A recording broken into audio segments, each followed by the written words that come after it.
పత్రిక 3వ అధ్యాయము 15వ వచనాన్ని మీరు చదివినట్లయితే దేవుని యొక్క వాక్యాన్ని మనం జాగ్రత్తగా ధ్యానం చేద్దాం. కొన్ని నిమిషాల్లో ప్రభు యొక్క వాక్యాన్ని గమనిద్దాం. పేతురు రాసిన పత్రిక చేద్దాం. 3వ అధ్యాయము 15వ వచనం.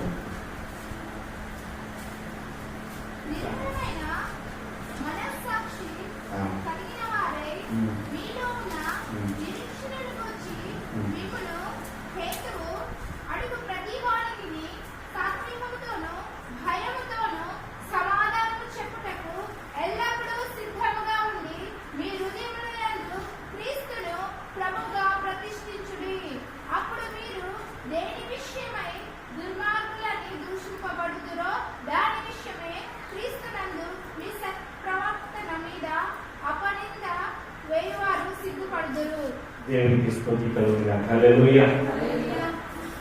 ఒక నిమిషాన్ని మన ప్రభు సన్నిధిలో నిజంగా మన ఆత్మీయ జీవితంలో ప్రభువుని మనకు సిద్ధపాటు అనేది చాలా ముఖ్యమైనది. మన ఆత్మీయ జీవితంలో ఈ భూమి మీద ప్రతి ఒక్కరు కూడా అన్ని రకాలుగా సిద్ధపాటు కలిగిన వారు ఉన్నారు. ఏదైనా కూడా సిద్ధపాటు లేనిదే ఏది కూడా ఒక వస్తువు అనేది తయారు కాదు. ఒక వస్త్రము తయారు కావాలంటే దానికి ఏం కలిగి ఉండాలి చెప్పండి? సిద్ధపాటు. దానికి ఉన్న దారాలు కావాలి, దానికి ఉన్న అన్ని ఉంటేనే ఒక వస్త్రం తయారవుతుంది. మనం ఏదైనా ఒక ఐటెం, ఒక బిర్యానీ చేయాలనుకుంటే ఏం చేస్తాం చెప్పండి? అన్నీ కూడా ముందుగానే మనము సిద్ధం చేసుకుంటాం. సిద్ధపాటు లేనిది ఒక వస్తువు తయారు కాదు. కాబట్టి దేవుడు కూడా ఒక ఉద్దేశాన్ని మన పట్ల కలిగి ఉన్నాడు. ఆ సిద్ధపాటు అయితే దేవుడు ముందుగానే ప్రణాళిక వేశాడు. నేను సృష్టించాలి, ఆ తర్వాత నేను నరుని సృజించాలి, వాడిని సిద్ధపరచాలని దేవుడు ముందుగానే ప్రణాళిక వేశాడు. కాబట్టి మనమందరము కూడా ఈ భూమి మీద ఉన్నాం. దేవుడికి స్తోత్రం కలుగుగా. హల్లెలూయా. దేవుడు కూడా మనల్ని, మనకు ఆ జీవితాన్ని దేవుడు ఏ కాలంలో పుట్టించాలి, ఏ కాలంలో ఈ భూమికి నిన్ను నన్ను తీసుకురావాలి ఆయన ముందుగానే ఎరిగి ఉన్నాడు. గట్టిగా చెప్పండి.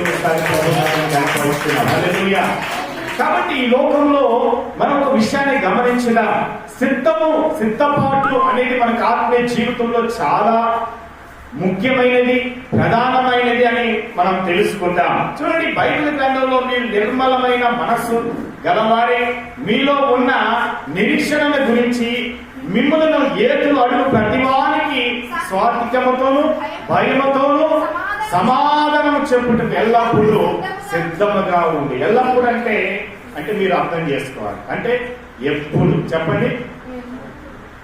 ఎల్లప్పుడైనా సరే, ఎప్పుడైనా సరే, ఎక్కడైనా సరే, ఏ స్థితిలో ఉన్నా సరే, ఏ పరిస్థితిలో ఉన్నా సరే, ఏ కష్టంలో ఉన్నా సరే, మన పరిస్థితి తాను అదైపోయినా సరే, దేవుని యొక్క విషయంలోకి వస్తే నీ సిద్ధపాటు అనేది ఏమైపోవాలి చెప్పండి? నీ మైండ్ లో ఉన్నదాన్ని కూడా ఎంత బిజీ ఉన్నా కూడా ఏంటి నువ్వు దాన్ని పక్కన పెట్టేయాలి. చూడండి, దేవుడి కొరకు మనం సిద్ధపాటు కలిగి ఉండాలి, దేవుడి చిత్తానుసారంగా మనం జీవించాలి, దేవుడి కొరకు మనం నిలబడాలి అని మనం అందరము కూడా ఈ యొక్క ప్రభువుని కూడా పిలిచాడు. దేవునికి స్తోత్రం చెప్పండి గట్టిగా. హల్లెలూయా. అవునా కదండి? హల్లెలూయా. అవునన్న వారు గట్టిగా చంపలు చూడదాం ఒకసారి. దేవుడికి మనందరినీ కూడా అలాగే పిలిచాడు. కాబట్టి దేవుడు ఒక పిలుపు అనేది చాలా ముఖ్యమైనది. కానీ దేవుని సన్నిధికి వచ్చిన తర్వాత మన సిద్ధపాటు అనేది ఈ లోకం కొరకు కాదు. చెప్పండి, ఈ లోకంలో ఏదో సాధించాలనేది కాదు, కానీ ఈ లోకంలో ఎంత సాధించినా సరే మనకు ఒక స్థలం ఉంది, ఆ స్థలానికి మనమందరము కూడా వెళ్ళాలి. అందుకన్నాడు, మీరు ఎల్లప్పుడూ సిద్ధముగా ఉండి మీ హృదయములను క్రీస్తు కొరకు. దేవునికి స్తోత్రం చేద్దాం గట్టి. హల్లెలూయా. గట్టి చెప్తాం హల్లెలూయా. మన ఆత్మీయ జీవితంలో మనం ముందుకు వెళ్తూ ఉన్నాం. ఎలా వెళ్తున్నామంటే, మనం కొన్నిసార్లు దేవుని నమ్ముకున్న తర్వాత కొన్నిసార్లు మన పరిస్థితులన్నీ కూడా ఎలా ఉంటుందంటే, ప్రభుని ఆరాధిస్తున్నప్పుడు కానీ, దేవుని స్తుతిస్తున్నప్పుడు కానీ, దేవునికి మందిరానికి వెళ్ళాలని ఆశ కలిగి ఉన్నప్పుడు కానీ, దేవుని కొరకు జీవించాలి అని ఒక పట్టుదల, ఒక తీర్మానం చేసుకున్నప్పుడు కూడా కొన్నిసార్లు మనం ఏం చేస్తామంటే దేవుని యొక్క సన్నిధిలో సిద్ధపాసించి మనము రాలేదు. కానీ ఒక నిమిషం మనం ఆలోచన చేద్దాం. యేసు ప్రభు కూడా ఒక రోజు అందరిని పిలిచాడండి. పిలిచినప్పుడు వారి సిద్ధపాటు ఎలా ఉందంటే మన దేవునికి నచ్చలేదు. చూడండి, బైబిల్ గ్రంథంలో మనం చదువుదాం ఆ మాట. మత్తయి సువార్త 22వ అధ్యాయము. అందరూ కూడా బైబిల్ ఉన్న వారు తీస్తే మీకు చక్కగా అర్థమవుతుంది. త్వరగా వాక్యాన్ని చదవండి. 4వ వచనాన్ని మీరు చదవండి. 22వ అధ్యాయము 4వ వచనం. కాగా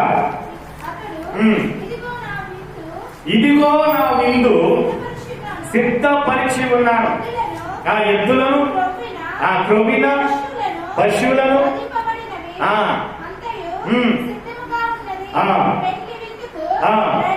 రండని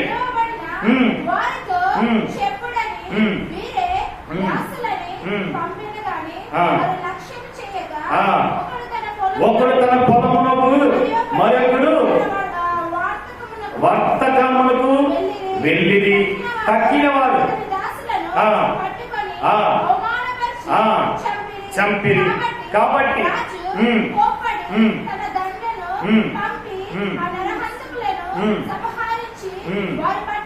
వారి పట్టణములను చక్కగా పెట్టించిన. అప్పుడంత పెళ్లి విందు సిద్ధముగా ఉన్నది, కానీ పిలువబడిన వారు పాత్రులు కాదు. కనుక రాజమార్గంలో పోయి మీకు కనబడిన వారందరినీ పెళ్లి విందుకు పిలువడని తన దాసులతో చెప్పాను. దేవునికి స్తోత్రం కలుగుగా. హల్లెలూయా. ఇక్కడ చాలా విషయాలు రాబడి ఉన్నాయి. ఇప్పుడు అన్ని కూడా మీకు చెప్పాలంటే దేవునికి అది అలాగే నేను చెప్పాలని ఇష్టపడుతూ ఉన్నాను. ఇక్కడ జరిగిన ఒక సంఘటన ఏంటంటే, ఒక రాజుగారు ఒక విందు ఏర్పాటు చేశారు. ఈ విందు ఏర్పాటు చేసినప్పుడు అనేకులు కూడా పిలిచారు, అనేకులు వచ్చారు.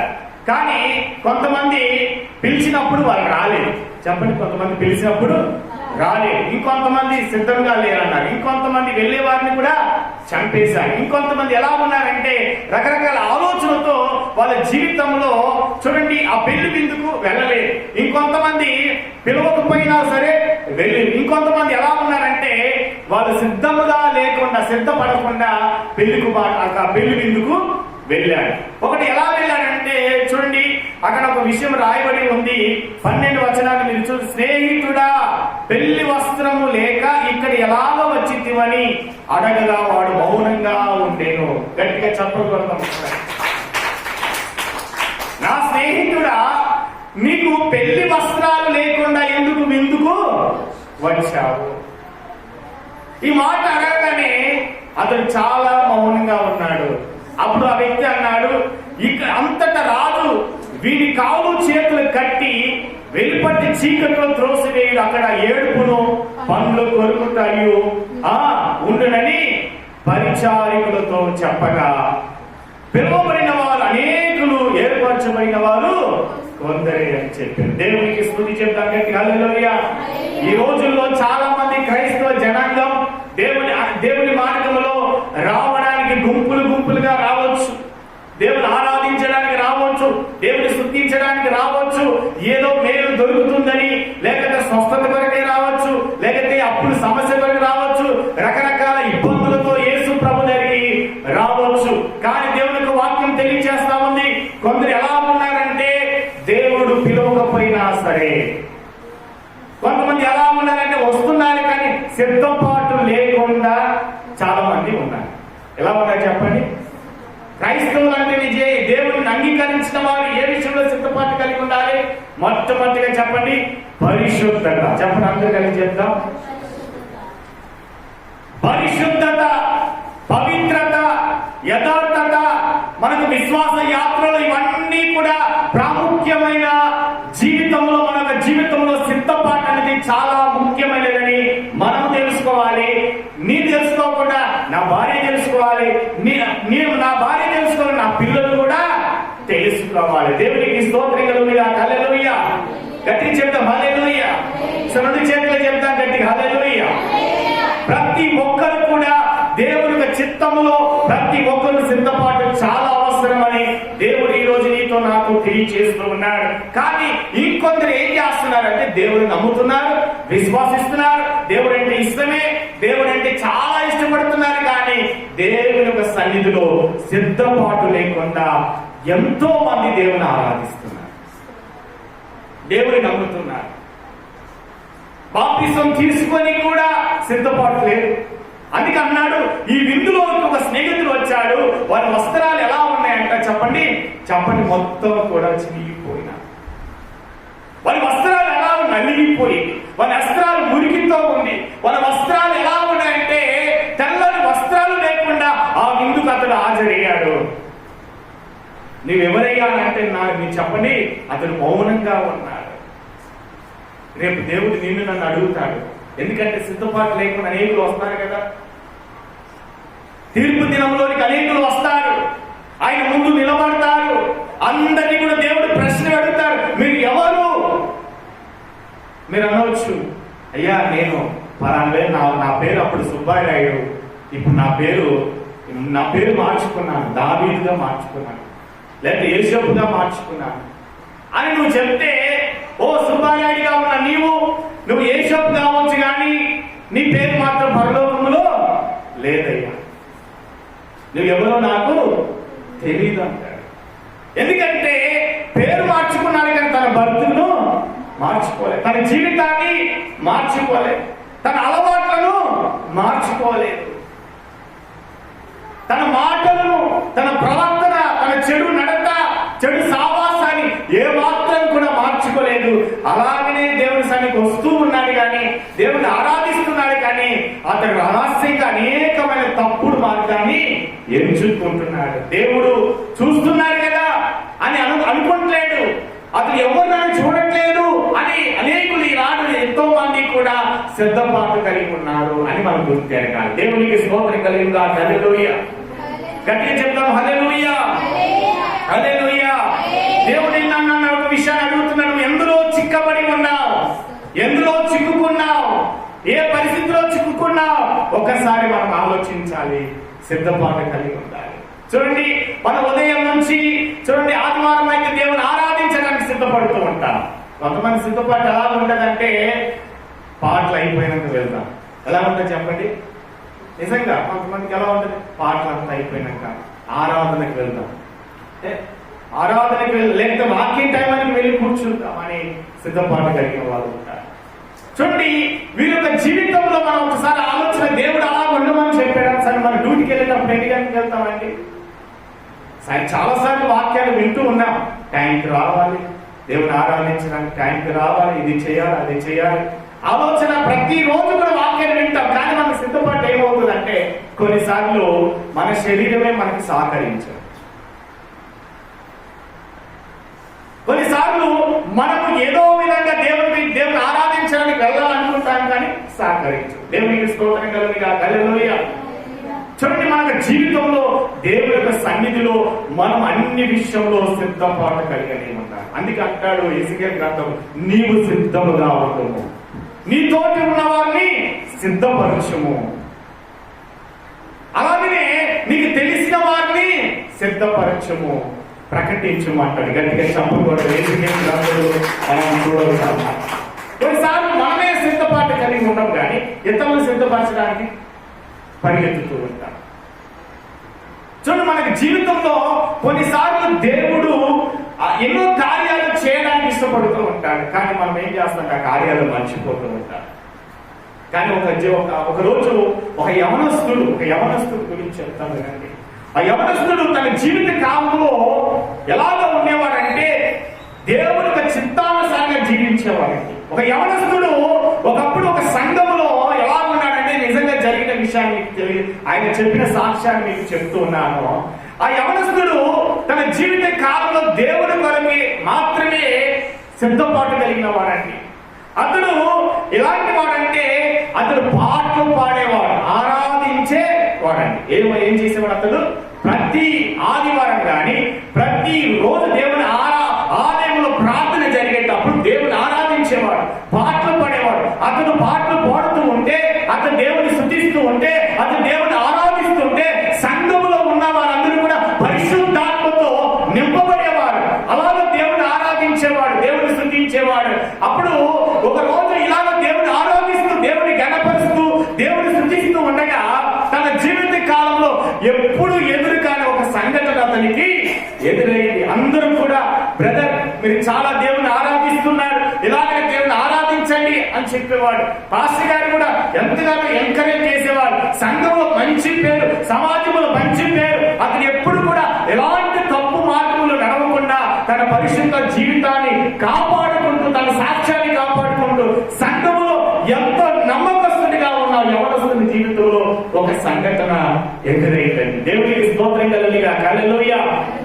అది ఏ సంఘటన అంటే తన దేవుని ఆరాధిస్తూ దేవుని కనిపిస్తున్నారు. ఆ సమయంలో ఒక రోజు ఏమైందంటే తన నాలుకకు చిన్న పుండు ఎదురైంది. ఏమైంది చెప్పండి? తన నాలుకకు చిన్న పుండు వచ్చింది. ఆ పుండు ఏమైపోయిందంటే దేవుని స్తుతించడానికి కూడా మనసు రావట్లేదు. చాలా నొప్పి అయిపోతుంది. రోజు కూడా నొప్పి పెరిగిపోతా ఉంది. ఇలాగ దేవుని ఆరాధించాలని ఎంతో ఆతృత కలిగి ఉన్న నొప్పి మాత్రము ఆగట్లేదు. ఈ విషయాన్ని వాళ్ళ తల్లిదండ్రులు చెప్పినప్పుడు వాళ్ళ తల్లిదండ్రులు హాస్పిటల్ తీసుకువెళ్ళారు. హాస్పిటల్ తీసుకువెళ్ళి ఈ యొక్క ఇలాగ కురుపు వచ్చింది, దీంతో ఈ పుండు వచ్చింది, ఈ పుండు ఎలాగొచ్చిందో తెలియదని ఆ డాక్టర్ గారికి తెలియజేస్తే చెప్తే ఆ డాక్టర్ నా దగ్గర ఈ విషయం తెలియదమ్మా, ఇంకొంచెం మంచి డాక్టర్ దగ్గరికి తీసుకెళ్ళాలి అన్నారు. ఆ విషయాన్ని మరి ఆ డాక్టర్ గారి నుంచి వేరే డాక్టర్ గారి దగ్గరికి తీసుకువెళ్తే ఆ ఒక స్కాన్ చేశారు, టెస్ట్ చేశారు. ఆ టెస్ట్ లో ఏమని వచ్చిందంటే అతనికి క్యాన్సర్ వచ్చింది. ఏమొచ్చింది చెప్పండి? క్యాన్సర్ వచ్చింది. అప్పుడు డాక్టర్ గారు అన్నారు, నీ కుమారుడు బ్రతకాలంటే నాలుక కట్ చేశారు, ఈ నాలుక తీసేయాలి, లేకపోతే అతడు బ్రతకలేడు అని వాళ్ళ నాన్నగారు వాళ్ళ మమ్మీ గారు చెప్పారు. దేవునికి స్తోత్రం కలుగుగా. హల్లెలూయా. గట్టిగా చెప్తాం హల్లెలూయా. ఆ డాక్టర్ గారు చెప్పారు. అప్పుడు వాళ్ళ మమ్మీ డాడీ అన్నారు, సరే క్యాన్సర్ వచ్చింది కాబట్టి ఏదో రీతిగా తగ్గుతుందని అనుకున్నారు, కానీ ఏమాత్రం కూడా అది తగ్గట్లేదు. అది ఏమైపోయింది? ఇంకా ఎక్కువైపోయింది. అతను ఏమి తినలేకపోతున్నాడు, ఏమి తాగలేకపోతున్నాడు, ఏమి మాట్లాడలేకపోతున్నాడు. తన పరిస్థితి అంతా కూడా చాలా దీనస్థితిలోకి వెళ్ళిపోయింది. అనేకులు కూడా వచ్చి తన స్నేహితులు వచ్చి చెప్తున్నా, అయ్యా నువ్వు ఏ గుట్కాలు కూడా తినలేదు కదా, ఏ యొక్క కళ్ళు దుకాణం కూడా వెళ్ళలేదు కదా, ఎలాంటి చెడు వ్యసనాలు నీకు లేదు కదా, అయినా కూడా నీకు ఎందుకు ఇలా ఈ రోగం వచ్చిందని చాలా మంది అతను అడిగారు. దేవునికి స్తోత్రం కలుగుగా. హల్లెలూయా. అప్పుడు యవనస్తుడు అన్నాడు, నేను ఒకప్పుడు చక్కగా దేవుని ఆరాధించాను, స్తుతించాను, చాలు, కానీ ఈ రోజు దేవుడు ఈ పరిస్థితిలో ఉంచాడు, అయినా దేవునికి స్తుతి కలుగును కాక. గట్టిగా చెప్పండి. దీనిని బట్టి నా దేవుని దూషించను, ఈ పరిస్థితిని బట్టి నా దేవుని ఏమాత్రం కూడా అవమానపరచు. ఎందుకంటే దేవుని ఎప్పుడు కూడా నేను స్తుతిస్తా ఉంటాను. నా నాలుక ఏమైనా పోయినా సరే నేను స్తుతిస్తాను, దేవుని ఆరాధిస్తానని చెప్పాను. దేవునికి స్తోత్రం కలుగుగా. హల్లెలూయా. ఆ తర్వాత కొంత టైం తర్వాత రోజు కూడా ఇతడు డాక్టర్ దగ్గరికి వెళ్తూ ఉన్నాడు. ఒక రోజు ఆపరేషన్ చేద్దామని అనుకున్న సమయంలో ఆఖరిగా ఏదైనా మాట్లాడాలా అని అనుకున్నట్లయితే నువ్వు మాట్లాడని అది డాక్టర్ గారు ఆఖరి మాట ఏమైనా చెప్పాలనుకుంటే, ఎందుకంటే ఈ రోజే కదా నీకు ఆపరేషన్ ఉంది, నువ్వు ఇదే ఆఖరిగా మాట్లాడాలి, ఇంకా నువ్వు ఎప్పుడు మాట్లాడవు, ఏదైనా మాట్లాడాలనుకుంటే ఇప్పుడు మాట్లాడు అని ఒక రేడియో అతనికి ఇచ్చి మాట్లాడాడు. దేవునికి స్తోత్రం కలుగుగా. హల్లెలూయా. అప్పుడు అన్నాడు, నా ప్రాణమా యెహోవాను స్తుతించు, నా అంతరంగమైన సమస్తమా ఆ దేవుని స్తుతించమని ఆ 3 మాటలు ఆ రేడియో రికార్డింగ్ అయిందండి. దేవునికి స్తోత్రం కలుగుగా. గట్టిగా చప్పట్లు కొట్టి ఆ తర్వాత డాక్టర్ దగ్గరికి తీసుకెళ్లి ఆ టేప్ రికార్డ్ ఇచ్చి, అయ్యా నువ్వు ఏం మాట్లాడావని లాస్ట్ గా నేను కూడా విందామని ఆయన టేప్ రికార్డ్ ఆన్ చేస్తే ఆ మాటలు, నా ప్రాణం యెహోవాను. ఈ యొక్క రోజు కూడా నువ్వు దేవుని స్తుతిస్తున్నావా, దేవుని ఆరాధిస్తున్నావా, దేవుని గణపరుస్తున్నావా అంటే అతడు అన్నాడు, ఎవరు అవునయ్యా ఆ దేవుని ఎక్కువగా ప్రేమిస్తున్నాను, నా దేవుని ఎక్కువగా స్తుతిస్తున్నాను అని చక్కగా ఆ మాటలు చెప్పినప్పుడు సంఘం అంతా కూడా ఒక రోజు ఆ ఒక్క ఆపరేషన్ నిమిత్తము ప్రార్థన చేశారు. సంఘం అంతా ప్రార్థన చేశారు, పాస్టర్ గారు ప్రార్థన చేశారు, అక్కడ ఉన్న అందరు కలిసి దేవుని ప్రార్థన చేశారు. నెక్స్ట్ రోజు మరియు ఆపరేషన్ థియేటర్ తీసుకెళ్లాలని ప్రయత్నం చేశాడు. అందులో ఒక డాక్టర్ గారు ఒకసారి మరలా చెకప్ చేద్దాం, దేవునికి స్తోత్రం కలుగుగా, హల్లెలూయా, చెక్ చేద్దాం అనుకున్న సమయంలో ఆ డాక్టర్ గారు మళ్ళా ఎక్స్ట్రా తీశారు, మళ్ళా టెస్ట్ చేశారు. అలా చేయడం ద్వారా అక్కడ ఉన్న టెస్ట్ వచ్చిందంటే ఆ క్యాన్సర్ మాయమైపోయిందంటే. గట్టిగా చెప్పండి. ఆ సాక్ష్యాన్ని నేను విన్నప్పుడు నా ఒక ఎంటికలు నిలబడ్డాయి. గట్టిగా చెప్పండి. ఎందుకు ఈ విషయాన్ని మీకు తెలియజేస్తున్నానంటే, చూడండి, దేవుని కొరకు మనం సిద్ధంగా ఉన్నట్లయితే, దేవుని కొరకు మనం స్థిరపరచబడినట్లయితే, దేవుని చిత్తానుసారం మనం జీవించినట్లయితే, కొన్నిసార్లు మన పరిస్థితిని బట్టి, మనకున్న ఇబ్బందిని బట్టి, మనకున్న కష్టాన్ని బట్టి మన నమ్మకంగా దేవుని ఆరాధిస్తూ ఉంటాం, శుద్ధిస్తూ ఉంటాం, మన సంఘంలో మంచిగా అన్ని విషయాలు సహకరిస్తూ ఉంటాం.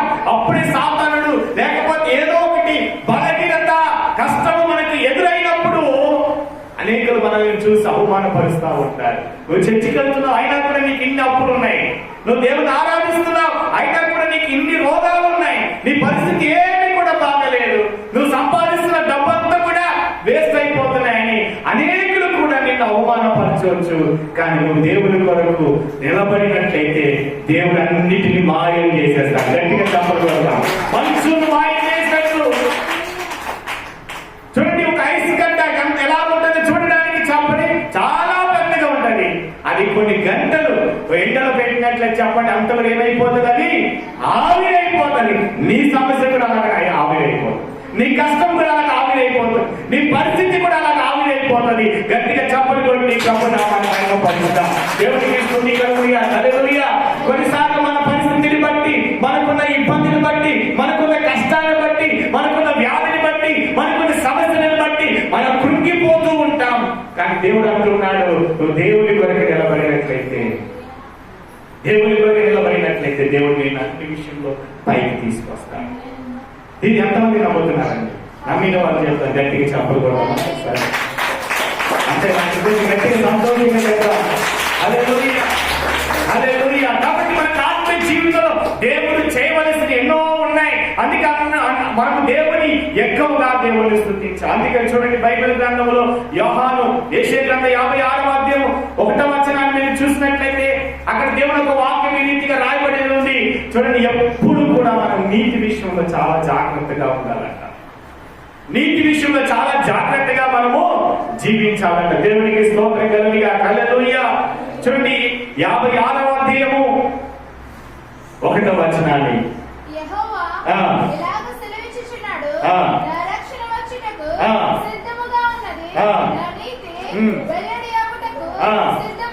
సిద్ధముగా ఉన్నది,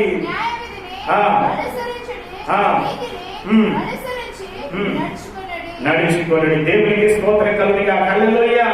చూడండి, దేవుడు ఒక వాక్యం ఈ రీతిగా తెలిసి, యెహోవా సెలవిచ్చుచున్నాడు, నా రక్షణ వచ్చుటకు సిద్ధముగా ఉన్నది, నా నీతి వెళ్ళడముటకు సిద్ధంగా ఉన్నది, నా న్యాయ విధిని అనుసరించుడి, నీతిని అనుసరించుడి, నడుచుకోండి. గట్టిగా చెప్పలు కొడతాం ఒకసారి. ఈ రోజు దేవుడు నీకు, నాకు, ఈ లోకంలో ఏ మనిషి నీకు ఇవ్వలేని రక్షణ దేవుడు నీకు ఇస్తున్నాడు. ప్రపంచంలో ఉన్న ఏ వ్యక్తి కూడా, ఏ అధికారి కూడా, ఏ ధనవంతుడు కూడా, ఈ బంధువులు, స్నేహితులు ఎవరైనా సరే నీకు ఎవ్వరు ఇవ్వలేని రక్షణ దేవుడు నీకు కలగ చేస్తూ ఉన్నాడు. దేవునికి మాట తెలియచేస్తా ఉంది, నీ పాదములకు రాయి తగలకుండా నిన్ను చెప్పండి ఏం చేస్తానంట? నీ పాదములకు రాయి తగలకుండా దేవుడు ఏం చేస్తాడు? నిన్ను చెప్పండి ఎత్తి పట్టుకుంటాడు. ఇశ్రాయేలు దేవుడు గుణకుడు నిద్రపోతాడు, నిన్ను ప్రతి దినము కూడా కాపాడుతూ ఉంటాడు. మీరు అనుకోవచ్చు, నిజంగా దేవుడు నన్ను కాపాడుతున్నాడా అని అనుకోవచ్చు. నిజంగా దేవుడు నేను కాపాడుతున్నాడు. దేవునికి స్తుతి కలుగుగా, హల్లెలూయా. అందుకే అన్నాడు, దేవుడు అన్నాడు, నా రక్షణ వచ్చుటకు సిద్ధంగా ఉన్నది. ఇప్పుడు మనం అందరం ఏం కలిగి ఉండాలి చెప్పండి? ఎంతమందికి రక్షణ ఉంది ఇక్కడ? ఎంతమంది బాప్తిసం తీసుకున్నారు? ఎంతమంది దేవుని యొక్క చిత్తానుసారంగా జీవిస్తున్నారు? దేవుడు అన్న నా నీతి వెళ్ళగొట్టుకు సిద్ధముగా ఉన్నది, న్యాయవిధిని అనుసరించుడి,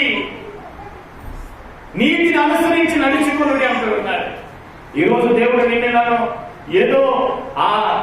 ఏదో పుట్టించాడు, కొంతకాలం భూమిలో బ్రతుకుతాం, కొంతకాలం తర్వాత మరణిస్తాం, చనిపోతాం, అంతే, ఇంక అందరూ కూడా మర్చిపోతూ ఉంటారని నువ్వు అనుకోవచ్చు.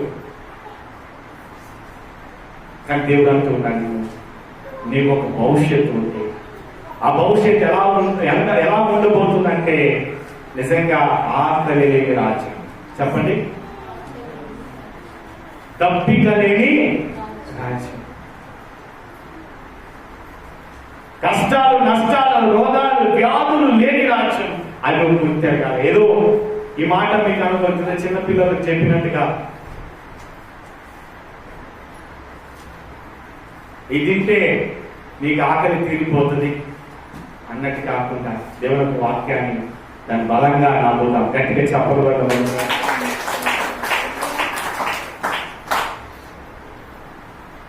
అందుకే దేవుడు ఎందుకు మన ఆత్మీయ జీవితాన్ని అంతకంతకు వర్ధిల్ప చేయడానికి దేవుడు ఇష్టపడుతూ ఉన్నాడు.